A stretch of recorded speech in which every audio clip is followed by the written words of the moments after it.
wangu, njoo cameraman. Sio baya. Wananiaje hata kunilipa wanilipi. Niaje mangu safi vipi? Kama kaa. Anaona kazi unaanza kuwa bodaboda. Zamani sana mimi ni bodaboda. Yaani miaka hiyo kabisa, yani miaka mingi mimi ni bodaboda. Tupe siri ya mafanikio yako. Ndio mpya nini? Hii pikipiki? Hii ni mpya hii kabisa, mpya kabisa. Sio used, ni mpya. Sasa imekwaje mwanangu hapa unaona hewa hivi? Yaani wenzako mimi nimetoa ndugu zangu wote kafara ili niweze kupata pikipiki kwa mtu, yani mkataba. Wewe Mungu umetoa mpaka kafara kwa sababu ya mkataba. Kwa sababu unajua nini? Haya maisha hii ni fursa na yenyewe. Hii ni kuishi. Tunapambania haya maisha. Kila mtu aweze kuishi bila anavyohitaji. Kwa sababu mimi nijua nikipata pikipiki ya mkataba, maisha yangu yote yataenda vizuri. Kwa sababu kama sasa hapa na jombo langu, nikirudi nyumbani naenda kupata.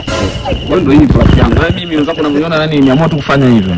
Bora tu nitoe ndugu zangu mimi nibaki na jombo langu kama hivi hapa. Mkataba kwa siku nampelekea mzee yule 18, sasa nimekusanya mimi mwenyewe nabakia na 2000, 1000. Nakula. Kwa hiyo familia gani ambayo umebaki nayo? Familia ndio baki nayo sasa hivi.